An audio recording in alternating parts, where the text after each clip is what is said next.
kufanya kazi ya kitume chini ya maongozi ya mtawala.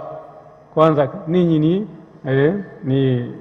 ni watawa na viongozi wenu, lakini mnafanya kazi sehemu ambapo kuna majimbo na kuna maaskofu. Kwa hiyo lazima kufanya kazi chini ya maongozi ya kichungaji ya askofu wa pale na kuonyesha ushirikiano naye.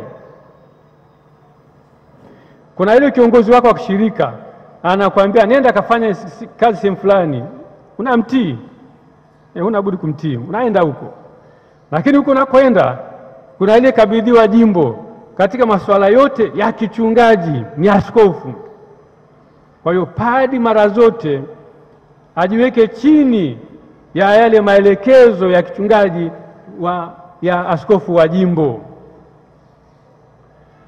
Wewe sema kwamba mimi ni mtawa nifanye kama ninavyofanya, ninavyojitakia.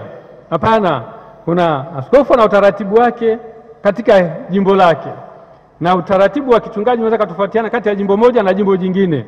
Kwa hiyo pale ambapo unapojikuta, hakikisha kwamba unafanya uchungaji wako kuendana na kile ambacho askofu wa jimbo anachokitaka. Kwa mfano, kwetu Dar es Salaam tangu miaka ya 90 ngapi ilipotokea tatizo la wana maombi, sisi huwa katika kupokea Ekaristi tunaambiwa tusimame. Tunaambiwa tusimame, tupokee Ekaristi. Ndio utaratibu uliowekwa kwa sababu za kichungaji. Sasa padi huwezi kujitokea ukasema kwamba kwa nao inafaa kupiga magoti zaidi, inafaa kuliko kusimama. Kwa hiyo akasema kwamba achana na askofu aliyeweka sera hiyo, hapa parukiani mtakuwa mnapiga magoti. Huna mamlaka hayo. Ndio maana akasema kwamba lazima kufanya kazi yako chini ya maelekezo ya yule askofu wa jimbo na katika ushirika naye. Katika ushirika naye. Huwezi kujifanyia mambo unavyotaka wewe. Hapana. Fuata utaratibu wa kichungaji wa jimbo lile pale ambapo unajikuta kama mtawa, kama misionari.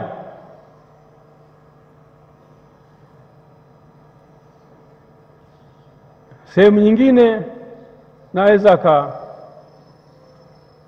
wakuta kwamba askofu ameweka sera kwamba tunapofanya adhimisho la misa takatifu mapadi wote tuvae kasula. Tuvae kasula. Ndivyo utaratibu umewekwa. Na kwamba labda tuvae stola ndani ya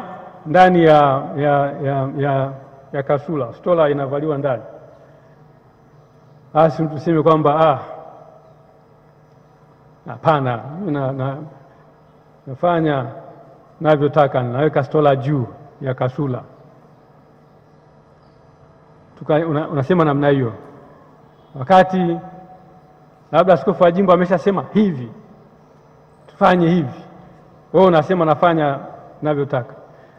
Au kwamba si kuna joto maeneo hayo ambayo unapelekwa, anasema kwamba hakuna sababu ya kuvaa kasula. Askofu wa jimbo anaweka utaratibu, lazima kuzingatia. Lazima kabisa. Huwezi kujifanyia mambo unavyotaka wewe mwenyewe. Kwa hiyo nawaombeni sana, popote mtakapokwenda, hakikisheni mnafuata na kufanya kazi katika ushirika na askofu wa jimbo.